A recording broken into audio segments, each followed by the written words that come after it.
Kia ora koutou all. We are now live streaming. Welcome to the inaugural Shareholders Representation Forum for Hastings District Council, Central Hawke's Bay and Napier City Council with oversight across Water Hawke's Bay.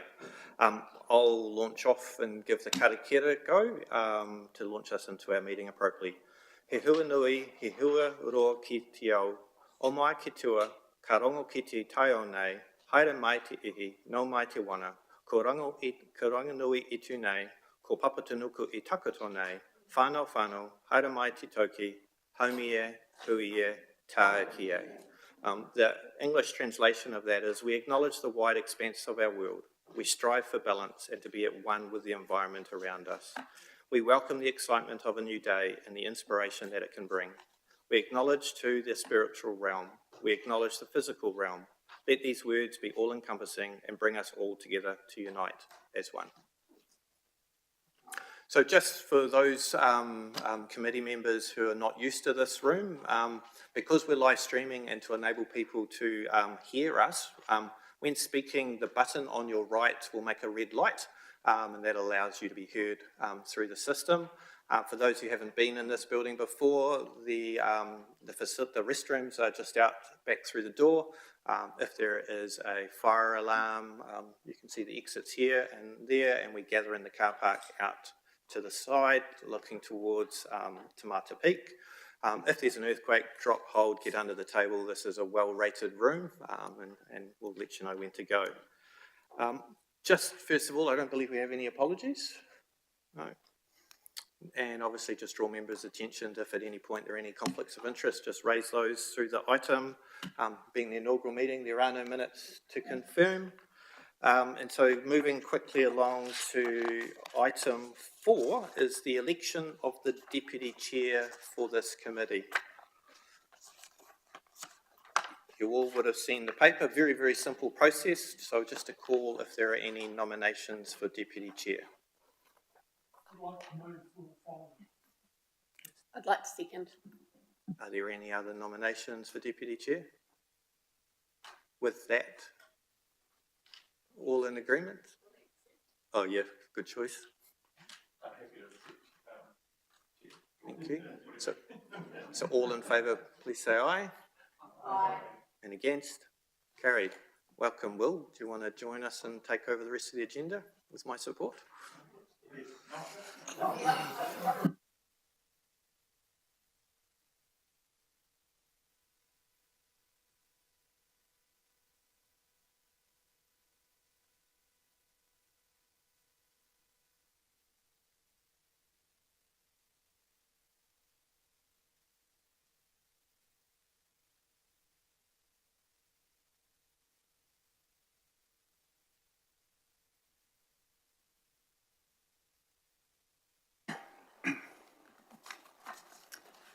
Oh, thanks for that vote of confidence, team, and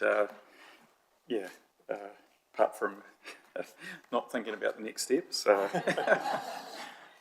now carry on with the meeting. So we're up to item 5, and we're getting an update from the Water Hawke's Bay Board, and so I'll call Ms. Harvey.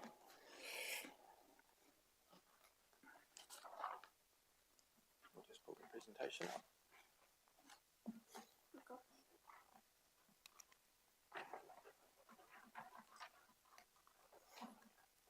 Sorry, and Chris O'Reilly. Okay, well, kia ora koutou. And firstly, congratulations, Your Worship. I can see that was a strongly fought contest.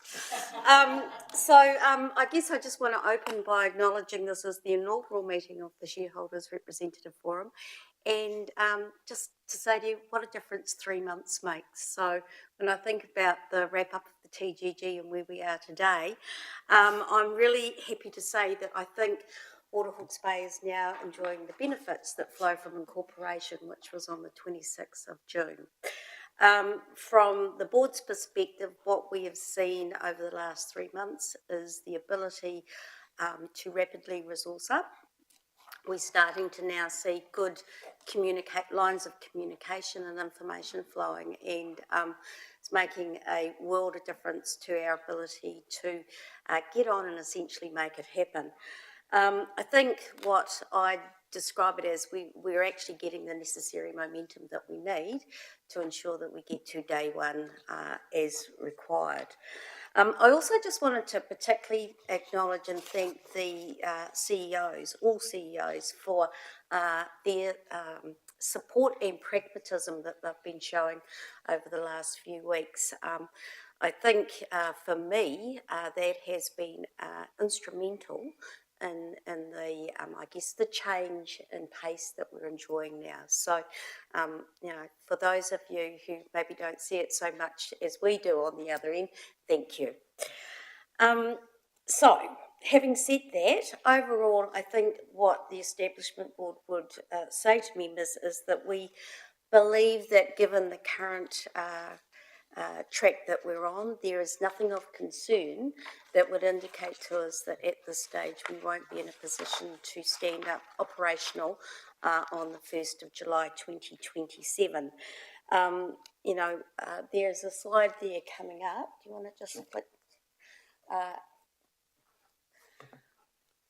Okay.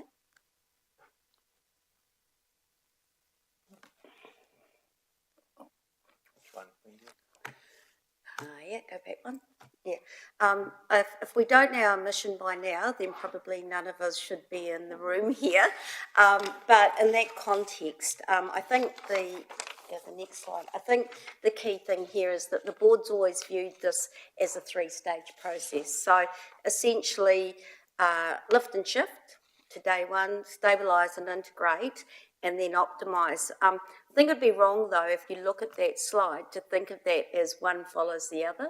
So lift and shift is fine in the sense that everything comes across as is, where is, unless we actually have agreed that it otherwise. But it's not that blunt. So where opportunities make sense to optimise, we will do that. So thinking about that, if there's something that only needs one and you know that you've got three, for example, three different systems, IT systems, then you start to look at the opportunities to optimise at this point as part of the foundation that we're working on. But having said that, there are some certain things that I think that I keep coming back to, and can I say before the slide comes up, there is absolutely no suggestion that we're not getting what we need at the moment. But just for a bit of context, what we'd say is that with the shareholder forum now stood up, what we're going to continually look to you for is, all right, that shareholder approval in a timely manner on key matters. So we know that we're going to have the LGFA deeds and so on. We know that we're going to have transfer agreements, and criticality around timeframes relies on I guess, an assumption that we will be working efficiently through this forum as well. The other thing that, and I think over the last few weeks I've talked to a number of you about that, is the statement of expectations. So we know that in order to apply some vigour to our draft water services strategy, we are going to need to receive from you your statement of expectations. Just to qualify that a little bit, is that in the interim, under the shareholder agreement, we do have, I think, Craig, you're going to look at Schedule 5, thank you very much. So we have been working on that as the foundation for that, but we would obviously enjoy receiving from you at an opportune time your confirmed statement of expectations because of the time frame and leading into that. Just on looking at timeframes at the moment, we're looking at getting finalised this year, going to early consultation the beginning of next year on that. So it's quite time sensitive. I think one of the other things, and this is where I think the pragmatism of the CEOs has come through, is consistency of approach across the councils. Doing it three different ways is not as easy as doing it once and doing it the right way. And if I look at sometimes at some of the feedback that I've had from other water entities who are going through the process, certainly I think we're enjoying a better approach to that from our shareholders than maybe what others have had to work through. And I think the other thing is about ensuring we've got the right level of resource and support for the RFI request for information and transfer agreement processes. So, I mean, these are the key things that we need to deliver on between now and the end of the year. We are, and Chris will go through in a little bit more detail in a minute, but we are enjoying the right level of resource that we need, and there's an open conversation regarding resource where it's found to be needed. One of the things that is obviously going to be a challenge for us is the volume attached to the request for information, noting that obviously the more we get, the better we can do, in terms of what we can produce at the other end. But essentially what I'd say, there are no issues here currently, but that's the framework that we're hoping to work with the Shareholders Forum within. Finally, I just thought I'd probably just finish my session by saying there's probably three things that the board's focused on at the moment, or captured our mind at the moment. One I've just referred to, which is the water services strategy and the request for information. So just we need to maintain the momentum of that. And I understand the constraints that each of the councils will be working in terms of supporting that. So we are mindful of the need to think about phasing, how much we really need and when we need it, but also about ensuring that where additional resources needed, that is applied. So the other thing that we're also got front of mind is that we are, as you've probably guessed, in the middle of recruitment for our CEO for Water Hawke's Bay. Just to give you a heads up of where we're at, we engaged Sheffield a couple of months ago. We have been to the market. We had, it was around about 30 applications received, very big cross-section of applicants before us. We narrowed it down to 8 that we then asked Sheffield to go away and do more detailed due diligence on. And where we're at the moment is that the board will be interviewing 4 applicants for the role starting next week. So we are confident that we are on track. In the meantime, we have Chris ably walking alongside us. So we are going to take the time to get the right person for the role. I think pretty much that is where I'm at. I might hand over to Chris there. We are mindful that it is Friday afternoon. We will not be holding you up with detailed analysis of everything, but I think it'd be great if Chris could just give you a bit more of a rundown.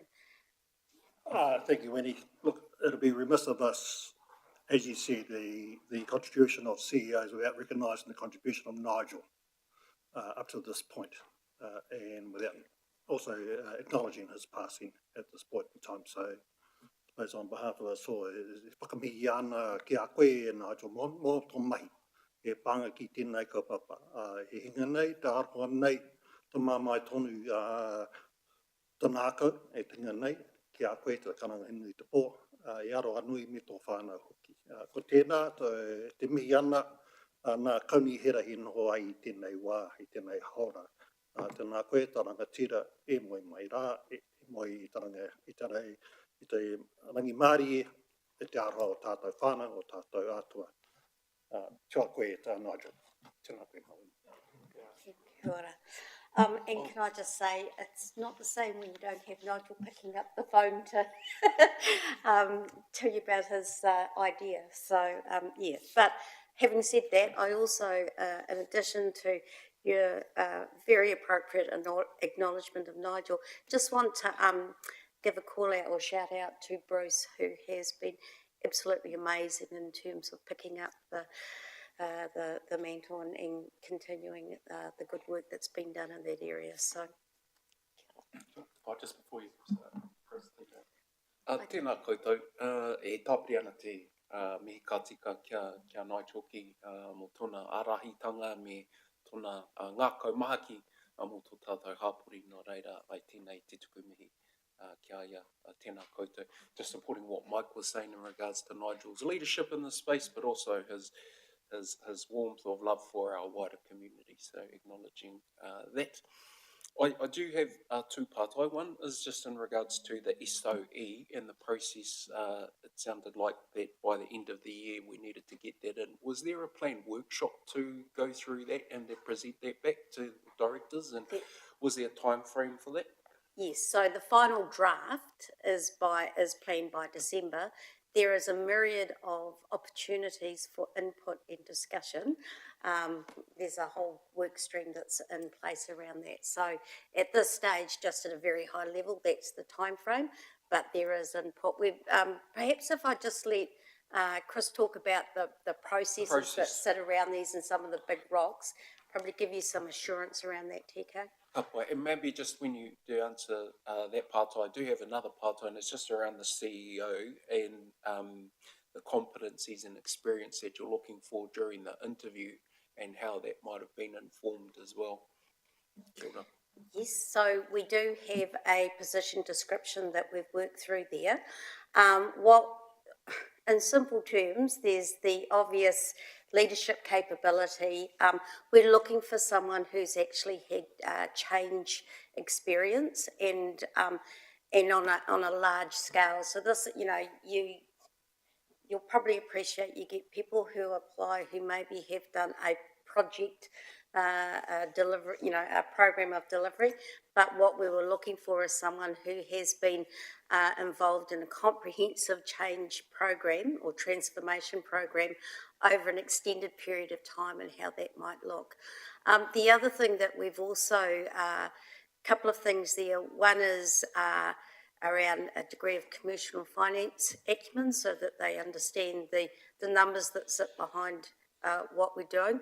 The other thing that has also been, in terms of, I guess, casting the net, is around previous experience with long life infrastructure. So understanding significant assets with long lives and what that means in terms of, or having the understanding of, where the opportunities for efficiency are, where the particular risks are associated with that type of investment, and I guess the underlying operational processes that support that. So they've been the key things that we've been looking for, but fundamentally we're also looking for someone who's a fit. Raui, tēnā koe. I agree with everything you've said. I guess just if there are any additions would be a knowledge of te mataua Māui of our region and understanding of the challenges, and then also an understanding of te mana o te wai, the health of our waters, and also an understanding of mana whenua in te mataua Māui as well. So those are a couple of extra attributes that you can add to the kōrero when you have the interview with the CEO. That would be great. Kia ora. Thank you, TK. Can I just say that is part of it, and we will be interviewing, that is part of the key stakeholder discussion that we will be having with them. Just another question from Ross. So, sorry, not really a question through you, Mr. Chair. I just note with respect to the statement of expectation that there's a CAT report further on the agenda to address those issues.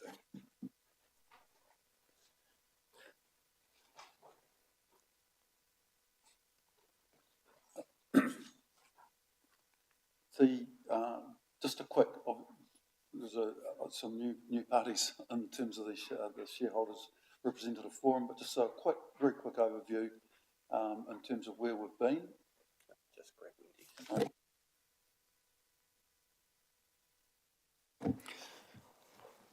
Just a quick overview of the journey to date, where we're at now, and the key aspect is the transition plan, which has been developed up based on the transition agreement that was put together between the councils and the water entity. And what we're seeing is that we're seeing in some of the other regions some sort of friction developing and between the parties. So a huge part of what we're doing is looking to maximise the collaboration and working together and coordination. And we'll put structures in place with that. Some of the key principles in the transition agreement were reminding us to put each other in each other's shoes in terms of understanding what it is expected from the other party, that we want to make everyone successful in this process, because at the end of the day, we have the same purpose, and that's delivering the very, very best we can in the water services space for the community of Hawke's Bay.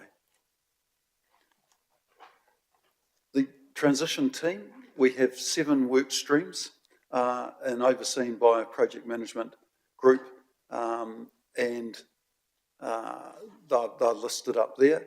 There's obviously a huge amount of interdependencies, and a key role of the project management office and myself and the CE role is around the coordination of those and the integration of those. So even though they are separate work streams, the integration and the interdependencies will be the make or break in terms of degree of success that we have. We have leads for all of those roles, apart from the IT and data program, which we're in advanced negotiations with in that, and we expect that to be filled by a very, very experienced party by the end of next week. Is their timetable for that decision.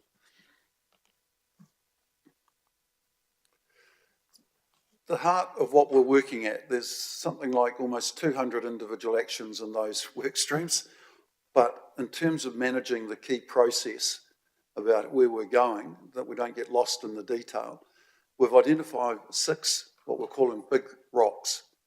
This is at the heart of the reporting to the board and the various governance and relationship entities that we have in terms of relationships with the councils. The transfer agreements, I'm going to go into a little bit more detail, but still at a high level shortly. There's the water services strategy that Wendy referred to. People, the staff transition is absolutely critical in terms of this, in this process. How do we bring people along and give them as much certainty as quickly as possible without painting the future into a corner or inhibiting abilities to make key decisions. Funding, service level agreements, we're not going to have everything ready on day one in terms of that time frame, so there will be service level agreements back to the councils for some of the services, and then the systems are both operational and digital, and making sure that they are safe and compliant. So the reporting that will occur will focus on progress around that. Underneath this, we have critical pathways and key milestones, so at the appropriate levels that they are being reported on going forward.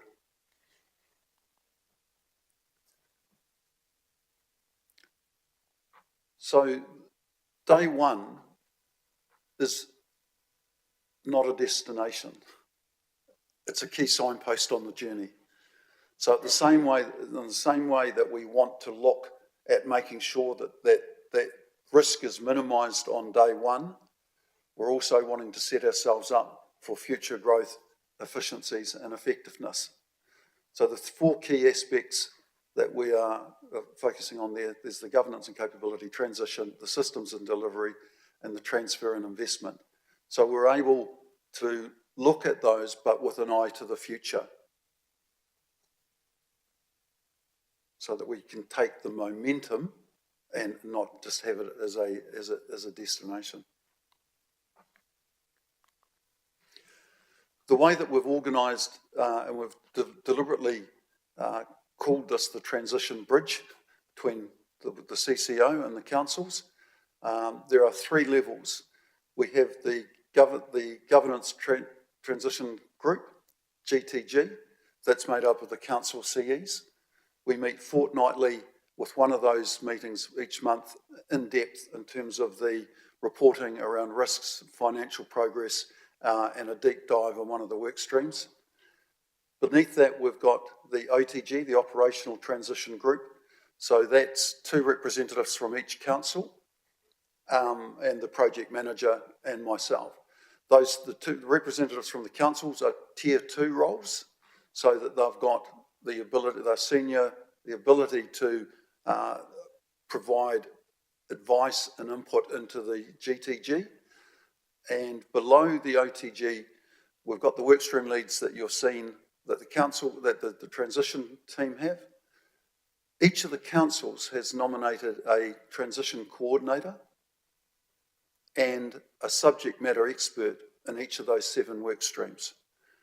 So that allows us to dive in, involve the council staff, those subject matter experts on specific topics, but in a really efficient and purposeful way on particular blocks of work. So we believe that this 3-tier approach we think is probably one of the best ones that we've seen in the country in terms of being able to be integrating and coordinating the work between the councils and the CCO. And the overarching transition agreement and those principles that I mentioned before around collaboration, coordination and alignment. Just want to make a comment about that transition agreement.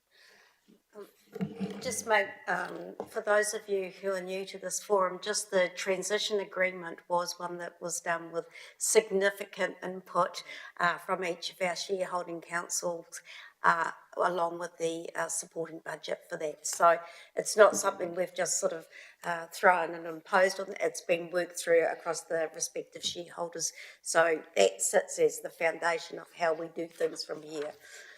So I just need to make that point. Thanks. So the transfer agreement is... Chris, maybe, because that's moving to the next item, not to confuse it. Sorry. So maybe if there's any questions, and then you can close that item off. Transfer agreement, item 6. Sorry. Okay, team, any questions for Chris on the operation update? Oh, sorry, looking for the red lights. Yeah, Wendy. I've got a couple, but oh no, there's no other lights. Okay, I've got a couple. Hey, thanks so much for the pre-read report documentation too and the presentation. Just a couple of things from me. I see within the documentation provided that the program is noted as progressing to plan, which is really great to hear. I think the thing I'm interested in understanding is whether or not we'll still get, like we did as part of the TGG, some of that milestone reporting information and expanded to include the transition to the day one. Is that forecast to come through this group? We're in your hands there in some respects because bearing in mind that that framework was the one that we developed around the TGG. Yep. So we've assumed, and I know that's not always the best thing, but we've assumed that absent some indication from this forum that they're seeking something different, that is the plan going forward. Okay, great. So through the chair, if I could give an informal steer, maybe an action plan to be taken away. It would be really good, I think, if we noted that this group would like to receive that milestone and risk reporting that we've been previously provided, but also I think expand it out to include the transition budget performance and also the day one readiness, just to give us a little bit of confidence. Happy to informally and offline take direction from all relevant parties as to what's viable, but I think that would give us greater kind of confidence around this table for sure. I'll go to, if you don't mind, Chair, I'll let Mike ask a question because I've got a few more, but he may well cover one. Thank you. Chris, you spoke about the cohesiveness or the how well the conversations have gone between the various councils within our region compared to perhaps other regions. What have been the issues with other regions? What are some of the main factors around those, which has actually helped, if you like, break up that relationship or put stress on those relationships and things we should consider, we should be aware of? We don't fall into that trap. Perhaps I might answer that in the sense that I don't want to create an interregional firestorm. That's right. What I would say, when I referenced that earlier, there are some other CCOs or water entities that do not have the cohesiveness in terms of standing up. I think what I would say is there's been a change in the willingness of some of the parties to some of the previous water entities to continue down the track that they embarked upon prior to the election last year. So that is causing some of them problems. There are some of them that are now working through the actual transfer and transfer agreements, and that is presenting some management of expectations versus what was committed to. And I think the other thing that also seeing is that there's just hasn't been the continuity in terms of people who have been working within the entity that perhaps we've enjoyed here. So those are essentially at a high level the sorts of challenges that some of the others are dealing with. We actually have a water services or water NZ forum where each the chairs get together online once a month and share war stories, as it were. And obviously, you know, you've got some that are far further advanced than where we are in terms of their journey. And there are different things keeping them up at night than perhaps me. But, you know, you just have to look at there's problems with billing going out to ratepayers now getting their water bill and some nasty shocks. So there's some good learnings from, I guess, some of the battle scars that some of them are wearing there. So that's in the context of that. I won't go more detailed than that. Through you, Chair. I just note as well within the report, staff morale and turnover. This is an area of high interest for our council, so I'd be remiss if I didn't dig in a little. It's really great to see that it's expected that approximately 80% of the water services staff will have that confirmation that there's a pathway for them. I think the thing I'm really interested to understand is that a remaining percentage, are there any critical or incredibly difficult to replace roles that are sitting within that group, and is there a plan to address that? Because I know that's the chief concern from our table. The critical water service delivery roles are all contained in that 80%. Okay, so that's part of the criteria that we've utilised to try and give that certainty as quickly as possible for day one. The other thing in terms of the previous question too, what we've done, all the decisions that we've been making on this have been joint decisions with the council P&C managers, whereas that's not always the case in other areas. So we're reaching consensus. We've got a process where we look to get agreement in principle on topics, so that when we come to the decisions, we're already a lot more aligned. So those that we have focused on providing that or being able to give that commitment, that's in place. We've also got agreed principles for those roles that are in the grey area for that other 20% to work through in 2 tranches of decision making. So we've got agreement on how we go about working on those decisions. But that's, to date, has been total consensus, and that's the approach that we're trying to use as much as possible, rather than, you know, an adversarial or two-sided approach. That's great. Good analogy, Mike. I suppose the only other question I've got is I just recall from when we were the TGG that I think in the April report we were talking about the importance of the IT audit and all of that work, and that already in that quarterly report we had a bit of delay, and I acknowledge that, and you've just said in your presentation that's looking like the lead there will shape up well.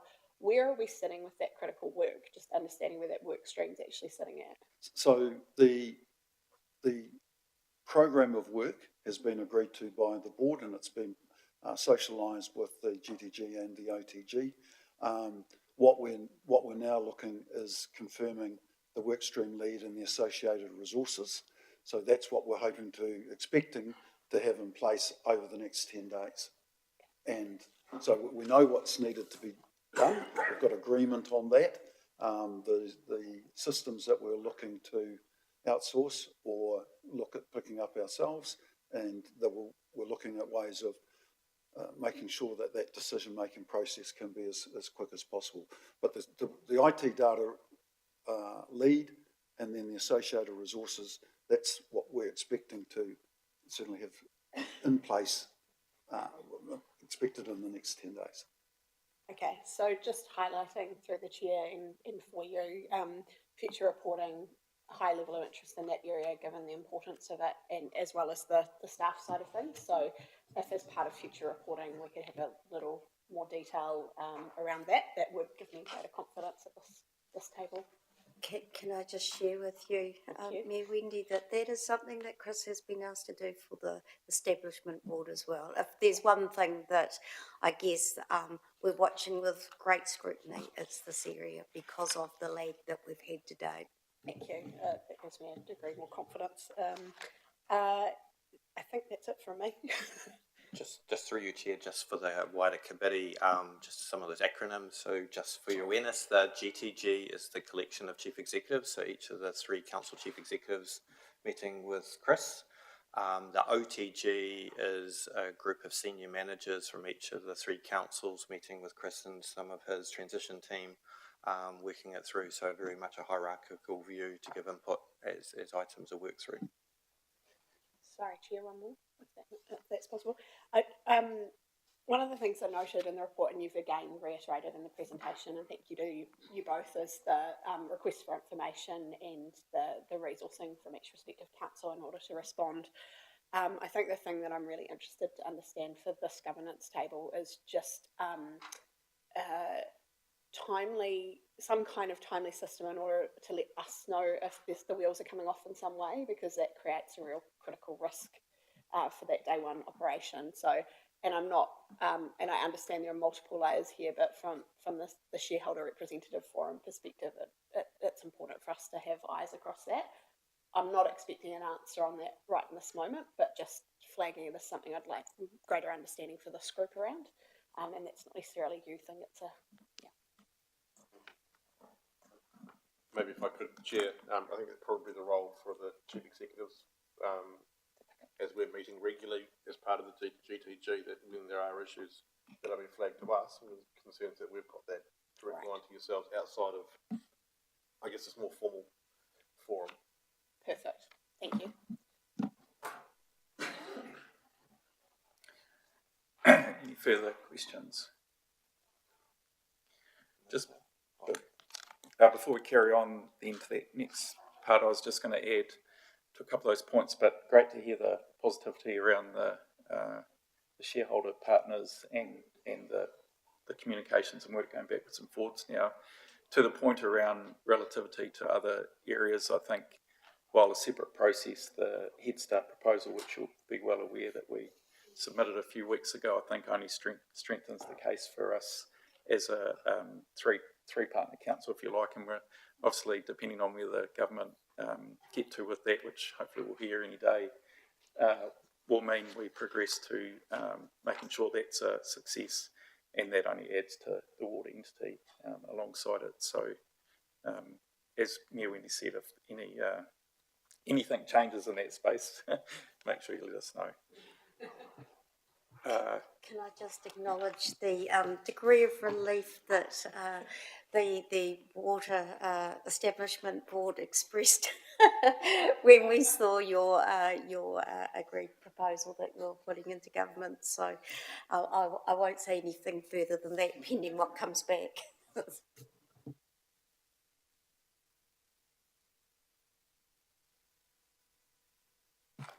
We have a recommendation to receive the report update from Water Hawke's Bay Board. Do I have a mover?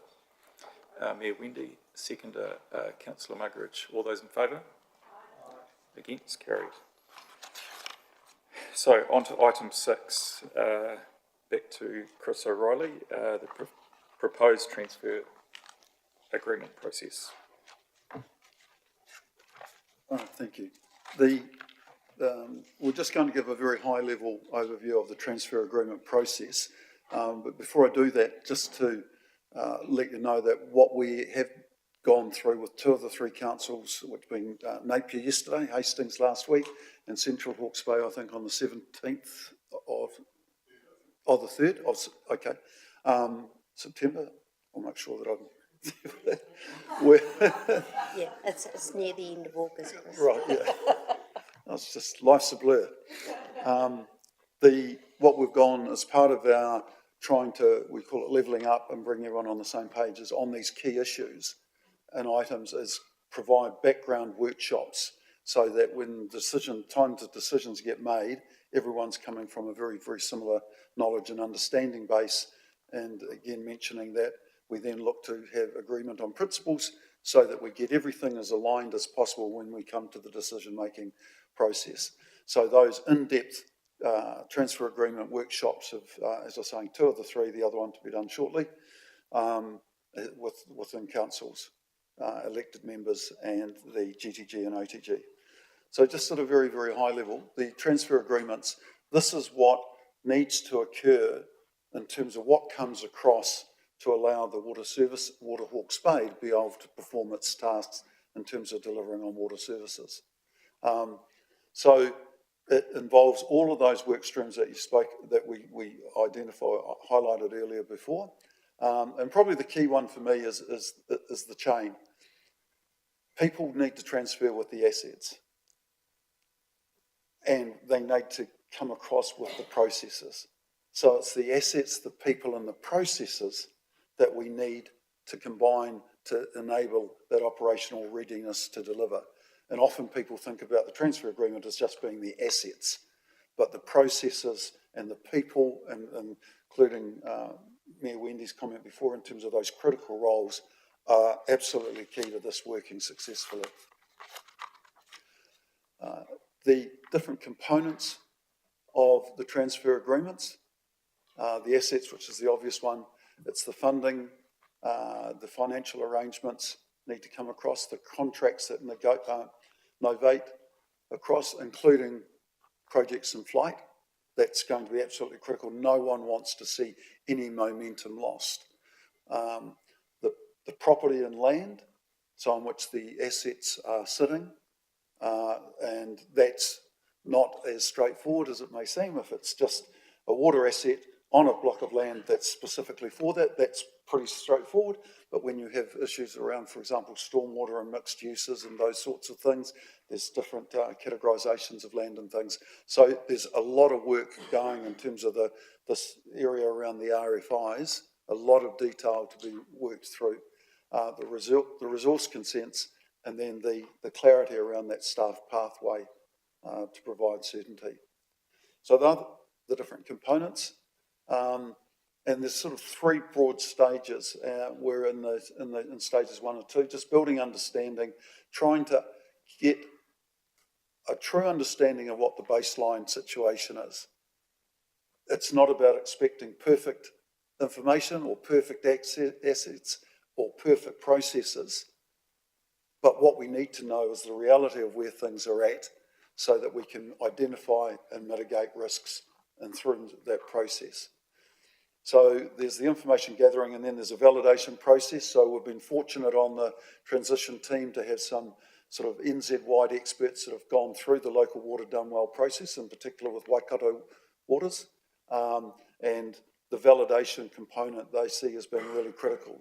So that's literally looking at photos of some of the assets in situ on the land and talking with operational people about how they go about accessing the facilities, what are some of the issues, challenges and opportunities. So it's a really deep dive. Then we get agreement, we look at independent assurance around the risks that have been identified. Then there's a board decision, then comes to councils for decision, and then post that transfer, then we're able to make formal job offers to staff. Because until those assets and those requirements transfer over, we're not actually able to implement water services. So that's critical in terms of what needs to be completed in that order. So that's just a very high level, but understanding there's a lot more detail that's been worked through and shared with councils and relevant staff.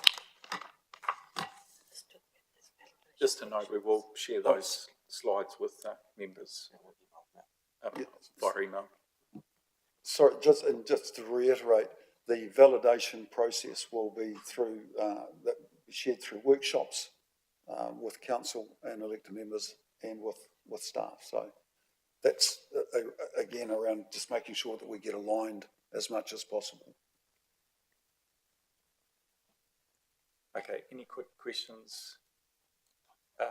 Mike Pokey. Kia ora, once again, Chris. Look, I appreciate the slides. I appreciate where the level of the conversation is at. But at the end of the day, there's still the ratepayer here. And they're the ones going to have to pick up the bill at the end of the day.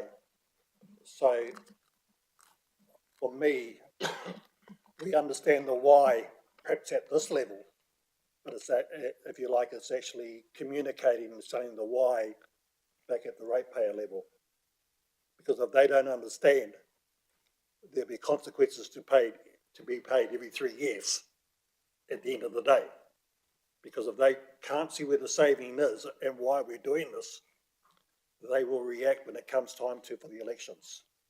So to those of you who sit around the table as councillors, understand that at the end of the day, it's still going to fall back to the ratepayers. And at the end of the day, that's who you are serving at the end of the day, is your ratepayer. Unless you can sell it to them, that they can see benefit. So you need to quantify and qualify to them, not just to yourselves and to your particular councils, but also to the ratepayer. Why are we doing this? Where is the savings? How will that affect my rates? And remembering they only have a 12-month cycle and holding information from what I paid this year to what I'm going to pay next year. And rightly or wrongly, it's how a lot of our ratepayers think. Kia ora tātou. Mike Feller. Yep, thanks, Chair. You mentioned, Chris, about some areas of land where there might be, water asset or mixed use. Can you just talk us through the process, how you're going to resolve those, or if you've come across any, how you're going to resolve them, please? We're taking a staged approach with that in terms of just getting agreement with the councils on the principles, and then we literally will be working through those on a site-by-site basis. So that's a work in process, but a work in progress. But the process will be agreeing on those principles and then working through those literally on a case-by-case basis once we get agreement on the principles to make that process as thorough as possible and again aligned as possible. So that's worked in the to-do space.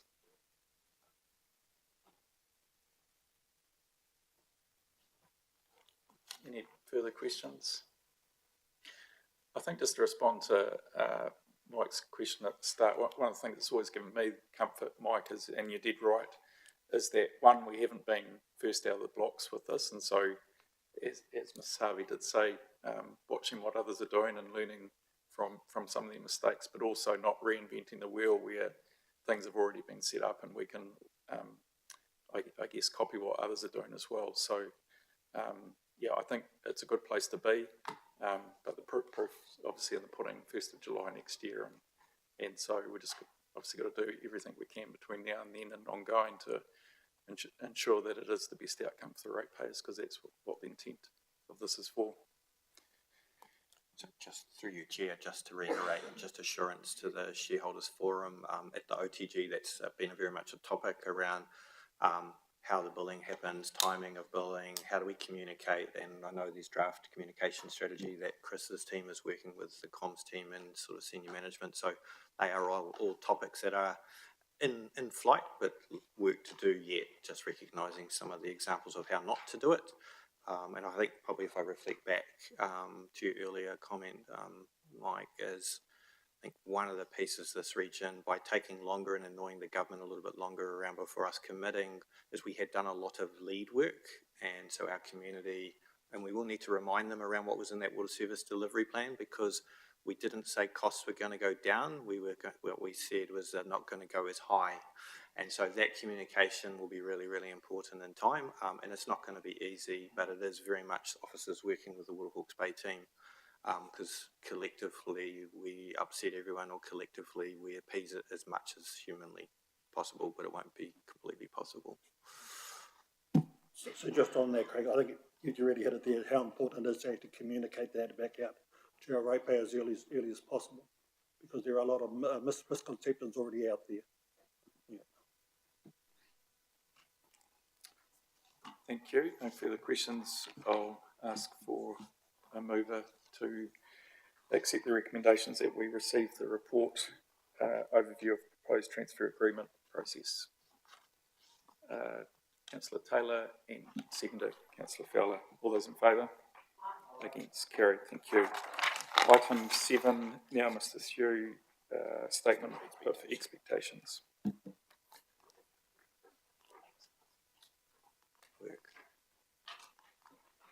Just click the space bar. Just, Donna, do you want to come up and join? So, committee, this discussion is, as it's named, is a recap. The expectation is we're not going to jump into detail to go through and reshape the statement of expectation, just with a number of new players, and it's been a long time since some of the councillors talked about it. We just thought it'd be really useful just to do a recap of how we got to where we've got to, and I've asked Donna to come and join me because many of the slides are the ones that Donna and Jess, who's overworking with Chris's team now, put together that went to the parent council, the shareholder councils, earlier in the process. So I won't labour the paper, which is very, very short and succinct deliberately. Can you just click the slides for me? The button's just doing a bit of a... Oh, here we go. There we go. So what we'll look to do is just, there is a context for a statement of expectations. We'll recap on Schedule 5, which is most of the slides, just flicking through at the high level what Schedule 5 covered. And then we'll talk through the adopted approach that each of the shareholder councils adopted previously around how we will progress the statement of expectations. Probably keynote just to kick off, we can only have one statement of expectations, which Wendy and the board will be most grateful of, not having a statement of expectation from each shareholder. But the process that was put through, and we'll talk about a bit, basically has a go out to the councils, consolidate that view, and then this room does the final drafting, does a draft through the board, and then there's a little to and fro before finalising it. So, not expecting you to read those slides, and I did attach into the report just the excerpts from the Local Government Water Services Act around what a statement of expectation must be, what it cannot be. But also just wanted to flag up there that also the legislation provides a context of what a water authority must do. So there is a whole pile of legislation around purpose and around financial obligations, around its roles and the needing to meet regulatory guidance. So as the statement of expectation detail gets fleshed out, we don't need to repeat what's already in legislation as well. We might reinforce a point, or you might hone in around particular reporting you want, but we don't have to rewrite legislation that already exists. So as the detail gets added in time, it's just remembering that we're sitting inside some quite lengthy pieces of legislation and regulatory environment. And so the key is making a statement of expectation that ensures it hits those key principles that Schedule 5 largely covers. And there may be through the workshops ahead a few bits or clarifications around the edges and cutting to the detail. Do you want to go from here? Yeah, sure. So just to recap, it is the council's key accountability tool to set the collective strategic priorities and expectations and performance requirements of the organisation. A lot of work was done back when the heads of agreement was developed with Schedule 5, with the shareholder and the shareholders agreement. And there was a lot of the context is there. So we think that's a really good, Schedule 5 is a really good foundation to start and to actually develop up the next step, which is the statement of expectations, the final draft for the next 10 years, basically.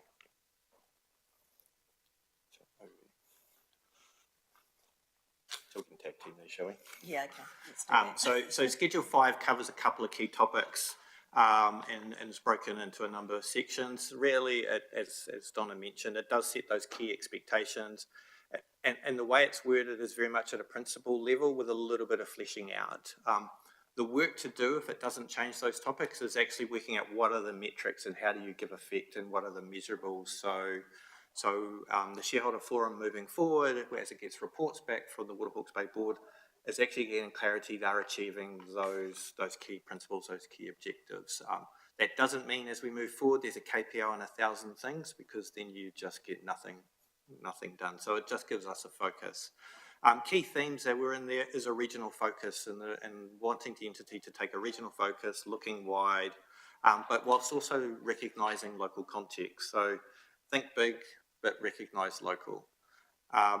Develop a strong working relationships with Māori, and not to lose many of those relationships that have been built up with the shareholder councils, but to build on those and keep going, particularly with Water Wai being the central purpose of that entity. The legislation's really strong in this, but the shareholders, you all felt the need to reiterate it, is the water entity needs to have work processes and approaches that works with and gives effect to the strategic plan, particularly around growth that the councils have in terms of currently the FDSs and in time a spatial plan. So there'll be a number of processes that will need to be worked through around agreements around how the water entity helps support the planning teams when they're doing consenting, but also in that strategic planning, giving feedback to and fro around what's achievable, what's not achievable, but ultimately if there's something going in, making sure that an industrial development in Awatoto has appropriate services to be able to be successfully developed, or work in Otani or whatever it like. So it does require an ongoing relationship that's really strong and tight and informed by each other's knowledge and requirements. That service delivery wasn't dropped, obviously, and that's caught in the transition agreement. But inside that, there's also a number of pieces, which we'll talk through later, around where there's arrangements that need to keep on going, contracts, ways of doing work, and in particular, and it's noted further on, particularly noting the continuity of the Napier Depot, and with the ability for the board to review that alongside all the other maintenance contracts and operations, just to make sure the most effective way, but giving a confidence that the staff in that depot know that they've got a job, and all the IP that exists in those individuals, they don't leave under threat or concern. And then the recognition of existing arrangements, like the Napier Depot is in it, that also come back from the time when Wirral was in this agreement for a period of time, and they had special agreements with AFCO, for example, and they were working on wanting things to make sure that the council's arrangements with that it just needed to be worked through. So we've sort of talked through most of that. Regional focus also is around staying connected, and obviously the SRF is a key part of that. Strong relationships, making sure and giving direction that the board is working with affected communities, so not just working from a centre place, and actually is reaching out into the various customers across each of the shareholder councils. Piece around using the regional scale to start to drive efficiencies over time and how it involved the community. And yeah, as mentioned already, building on the mana whenua relationships at the iwi hapu at the local level. Talked about strategic planning. Obviously at the moment we've got the FDS, and CHB has the integrated spatial plan, and collectively as we move forward, currently there's 3 councils, and likely as one. We'll see how that all plays through, just around that planning. But also at aligning into council's own capital planning, so having relationships. So, for example, if there is roading work going on in Napier City and it needs some stormwater and needs some work, so it's actually the agreement just talking about how the organisations will work to stay coordinated, so we're not digging up roads that we build and all those things. They all make really good business sense. It's just making sure they're covered off, that there's a check, so everyone stays attuned. We've covered off those other areas. I think we've covered those. Affordability was a really key theme through the Water Service Delivery Plan consultation. It's covered in the Act, but also there is a piece, and each of the shareholders are really strong. We need to make sure this is cost effective to communities. A key caveat in all this, though, we need to remember is the water services entity will be also reporting to Commerce Commission, and they have a number of regulators, be it Tamata Arawai, who are the drinking water regulator vertically, Tamata Arawai, who are setting the national standards for wastewater and soon to set national standards for stormwater, and then regional councils. So the entity does have to exist and comply to a regulatory environment, and therefore, and the Commerce Commission will be doing a degree, but that doesn't take away the council's looking to how the board can demonstrate it is looking for affordability, driving efficiency, while staying compliant and cost effective. Talked about those existing council arrangements, process. Yeah, and so I think it was around April. Was it April the 9th? Yes, the councils all agreed on a process for developing the SOE. So we are planning, obviously, still to, partake in that process. And the first bit will be the shareholder input, and that's so. So in the actual process, it was the independent chair of the SRF that would, I haven't got it there, that would, start that process and start those discussions with each of the three councils. We've already started, I think some of us have already started having those discussions just so that we can, make sure that we still understand what is required and what we already have in the documents that we've got so far. And then there'll be an initial drafted, and then that draft will be issued to the board, and the board will review it and provide some feedback back to yourselves as the SRF. And then the final draft will go to the shareholders. Would go to the SRF for approval, and then to the shareholders, so that the shareholders will make a decision, hopefully around December. By December, and then we can issue the SOE to the board. The key limitation is the 6 months. So the board has to develop their water services strategy and have that approved and adopted before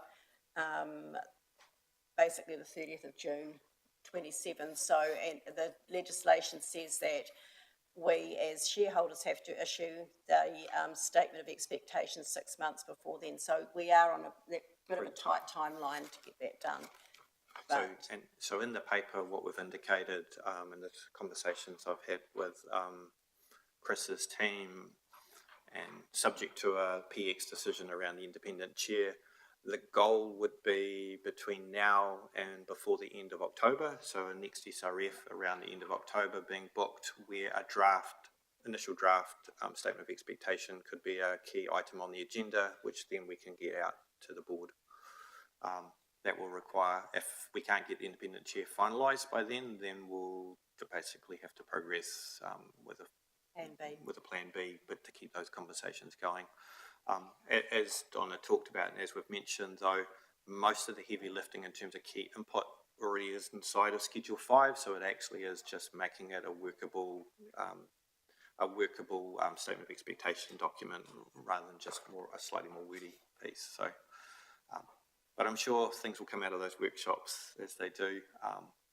Some of the items that may come out of the council workshops, we may need to note and then put them into shared agreements because they're more operational rather than strategic or tactical outcomes. But we'll work through what comes out of that to make sure all the shareholders' inputs are heard.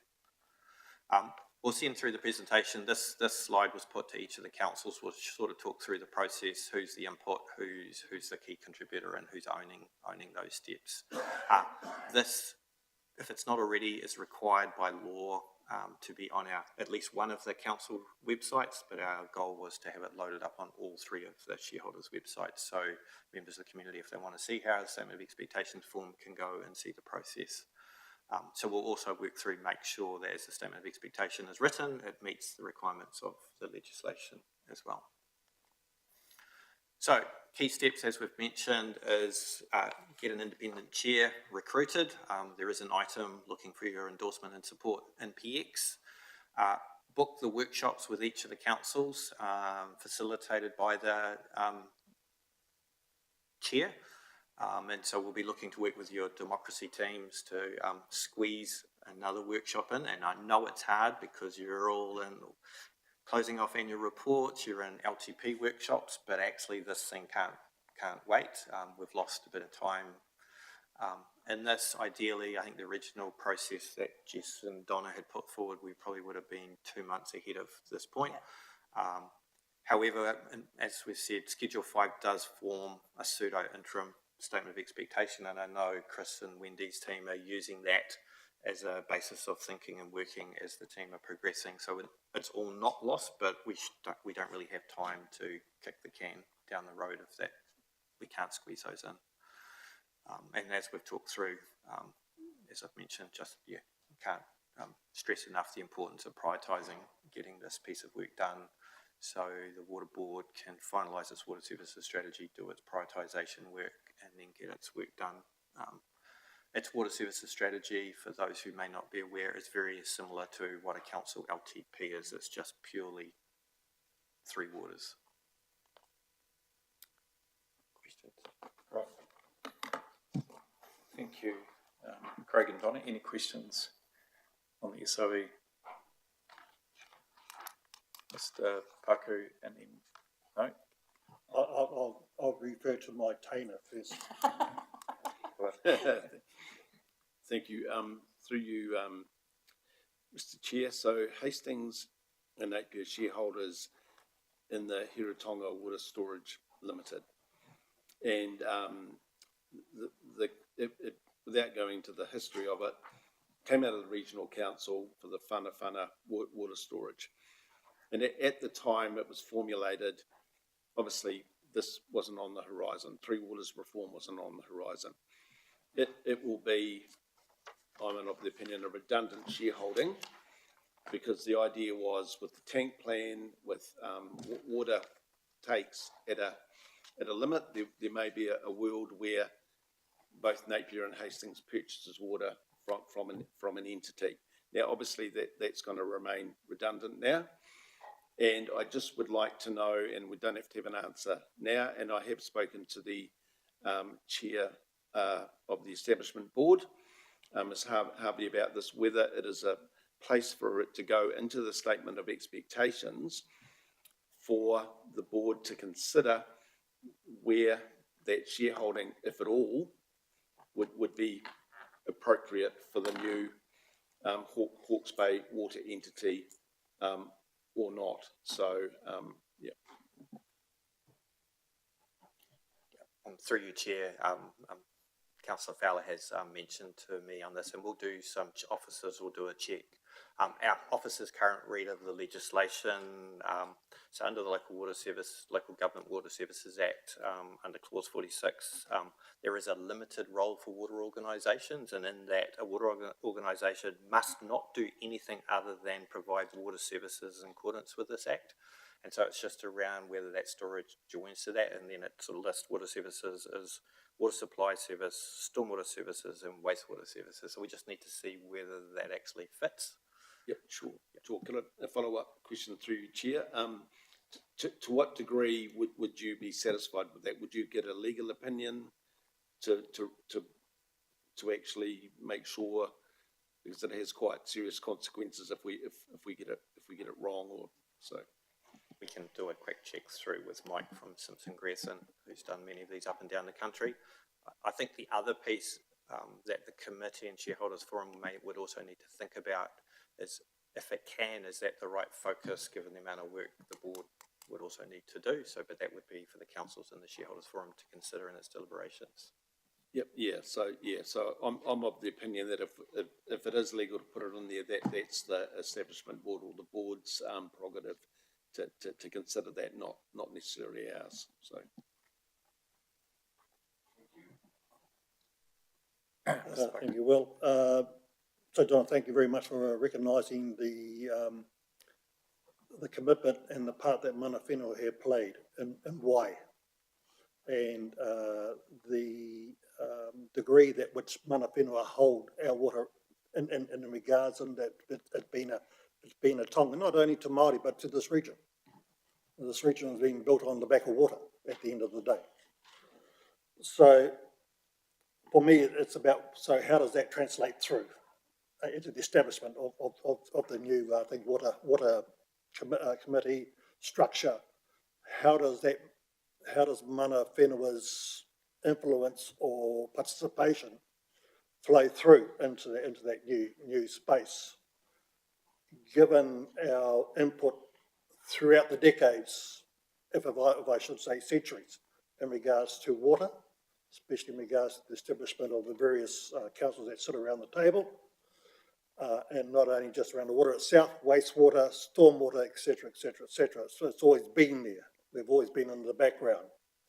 It's making sure, I suppose, that we don't remain in the background when we come up to this next phase of the journey.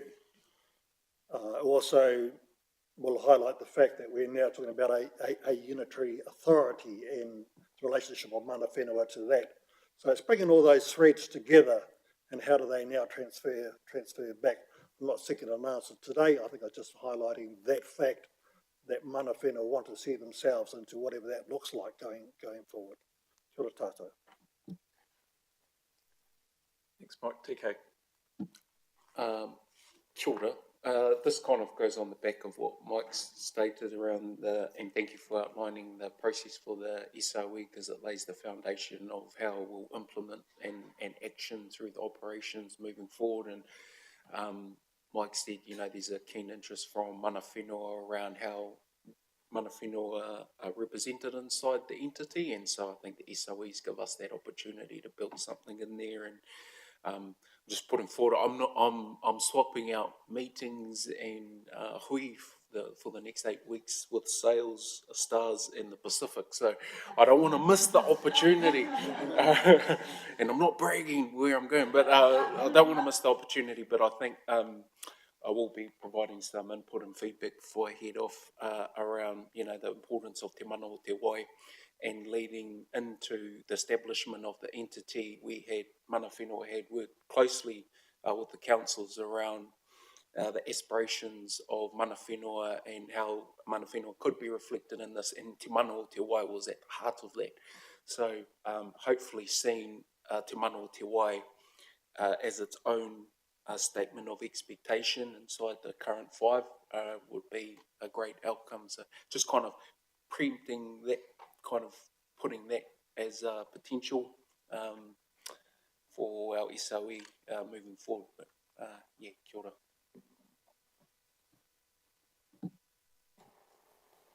Any further questions? No? If not, we will call for a move for the recommendations that the SRF receive the Statement of Expectations recap. Councillor Price to move and TK to second. All those in favour? Against? Carried. Now the next item is PE, so we just need to move into PE. So I'll call for. Did you want to? So just through you, Chair, the reason the request to have this paper in PX, it does involve discussion of individual persons and to enable the committee to talk around that individual in private and respect the individual's privacy. Councillor Taylor moved that we move into PE. Can I have a seconder, please? Councillor Muggeridge. All those in favour? Against? Carried. Thank you.